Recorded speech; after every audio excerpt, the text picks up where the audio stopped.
द्वारकेश्वरी कौन है, रेवती महारानी या देवी रुक्मिणी? हेलो फ्रेंड्स, क्या आप जानते हैं द्वारकेश्वरी कौन है? ज़्यादातर लोग समझते हैं कि द्वारिकाधीश श्री कृष्ण हैं और देवी रुक्मिणी श्री कृष्ण की प्रथम पटरानी होने के कारण द्वारकेश्वरी हैं। पर यह सिर्फ एक मिथ है, एक भ्रम है और कुछ भी नहीं। आइए जानते हैं कैसे। इसे हम रामायण से समझते हैं। राजा दशरथ के 4 पुत्र थे, राम, लक्ष्मण, भरत, शत्रुघ्न।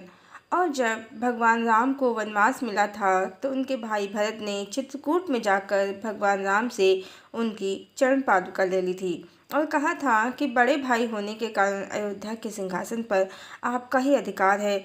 और वो मात्र उनके कार्यवाहक की तरह 14 वर्ष अयोध्या का राजकाज देखते रहे।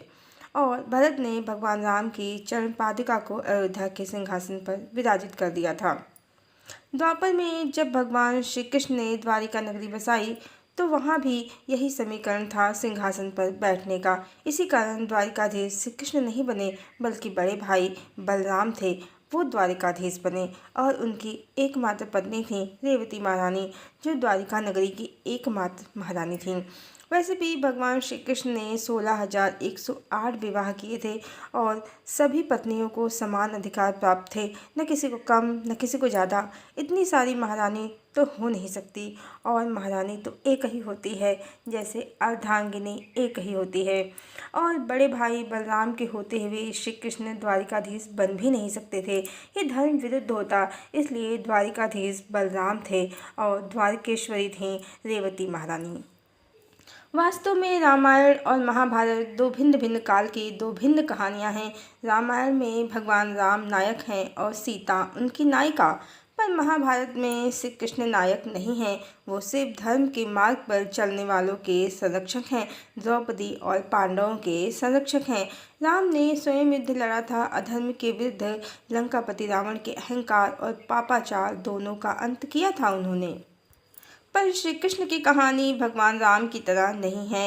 इस बार पांडवों ने युद्ध लड़ा था अधर्म के विरुद्ध और श्री कृष्ण ने उनका रक्षण किया था, संरक्षण किया था।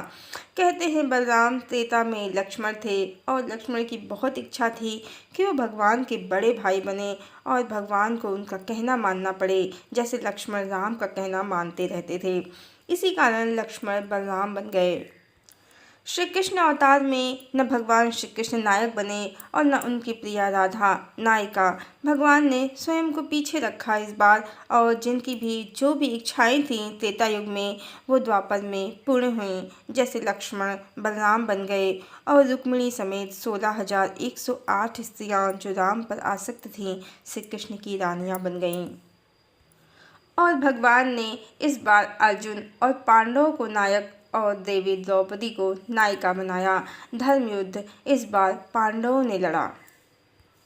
फिर भी जो ये मानते हैं कि रुक्मिणी सीता है, श्रीदेवी हैं, बाकी रानियां भूदेवी, लीला देवी इत्यादि इत्यादि हैं और श्री कृष्ण द्वारिकाधीश, तो ये मात्र उनका भ्रम ही है, क्योंकि द्वारिकाधीश बलराम हैं, द्वारकेश्वरी रेवती महारानी हैं और रुक्मिणी समेत 16,108 कन्याएं मात्र त्रेता युग की राम पर आसक्त स्त्रियां ही हैं। रुक्मिणी ना तो द्वारकेश्वरी हैं और ना ही सीता। सीता यदि वो होती तो भगवान राम की तरह श्री कृष्ण दूसरा विवाह ही नहीं करते। 16,107 अन्य विवाह तो बहुत दूर की बात है। महाभारत की कहानी रामायण से बिल्कुल विपरीत है और देवी राधा ही सीता हैं और श्री कृष्ण को मात्र इन 16,108 स्त्रियों की इच्छा पूर्ण करने हेतु देवी राधा से विरह सहना पड़ा। वो तो सीता ही हैं। यदि उनसे विवाह हो जाता तो इन स्त्रियों की इच्छा पूर्ण नहीं होती, क्योंकि सीता तो सीता ही हैं। उनके रहते कोई अन्य ईश्वर के जीवन में आ ही नहीं सकती। अब जिन्होंने भी मिलावटी ग्रंथ लिख दिए हैं, रुक्मिणी को सीता, दूसरी पत्नियों को देवियों की उपमा दे दी है और किसी नकली गोलोक से जमीन पर उतार दिया है इन देवियों को, और भगवान राम के एक पत्नी व्रत का रहस्य कर्म और इच्छा के सिद्धांत को छुपाकर, ये मात्र उनका षड्यंत्र ही है, जिसे समाज में नारी जाति को ये विश्वास दिलाया जा सके कि ईश्वर भी बहुपत्नीवादी हैं। जबकि ईश्वर पूर्ण काम निराकार हैं। भारतीय अध्यात्म और दर्शन के अनुसार ऐसा कोई भी लोक नहीं है जहाँ ईश्वर और उनकी कई पत्नियाँ स्त्रियाँ रहती हैं। भारतीय दर्शन के अनुसार ईश्वर ओंकार स्वरूप सच्चिदानंद परम ब्रह्म परमात्मा ही हैं। कई स्त्रियों के स्वामी और गोलोक के श्री कृष्ण की कल्पना उन भोगवादी पुरुषों द्वारा की गई है जो ब्रह्म और उसकी शक्ति के सिद्धांत को, मोक्ष और पुनर्जन्म के सिद्धांत को न मानकर इस लोक और उस लोक में मात्र और मात्र भोगों की ही कामना करते हैं। ऐसे ही लोगों के अनुसार रुक्मिणी सीता है, दूसरी पत्नियां भी लक्ष्मियां देवियां हैं। जबकि इन काल्पनिक कहानियों से बाहर वास्तविक दुनिया में आ जाएं तो सत्य बहुत कठिन नहीं है समझना। इस बार श्री कृष्ण नायक नहीं हैं, द्वारिकाधीश भी नहीं हैं और वास्तविक सीता से उनका विवाह भी नहीं हुआ है इस बार, क्योंकि वास्तविक सीता से यदि उनका विवाह होता तो फिर दूसरा विवाह भगवान राम की तरह वो नहीं करते। वैसे भी भोगवादियों की कहानियों के अनुसार ये सभी स्त्रियां श्रीदेवी समेत बैकुंठ और गोलोक से उतरी हैं और श्री कृष्ण के साथ परम रसमय, आनंदमय और विलासपूर्ण जीवन प्राप्त कर रही हैं। जबकि संसार का परम सत्य इसके विपरीत है, क्योंकि कोई भी स्त्री स्वयं को तभी सौभाग्यशालिनी समझती है जब उसका पति सिर्फ उसके प्रति समर्पित हो। जहाँ 16,107 सौतनों की सेना खड़ी हो, पति पर पूर्ण अधिकार प्राप्त न हो, तो कोई भी स्त्री स्वयं को सौभाग्यशालिनी कैसे समझ सकती है।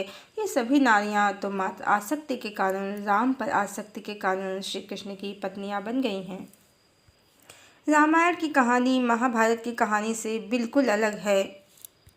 श्री कृष्ण की कहानी भगवान राम की कहानी से बिल्कुल अलग है। दोनों कहानियों में तुलना करना व्यर्थ है और विवाह के आधार पर रुक्मिणी को सीता या द्वारकेश्वरी मानना भी ज्ञान का अभाव ही है। वैसे भी द्वारिकाधीश तो एकमात्र बलराम ही हैं और द्वारकेश्वरी तो उनकी एक और एकमात्र पत्नी महारानी रेवती ही हैं। हरिओम।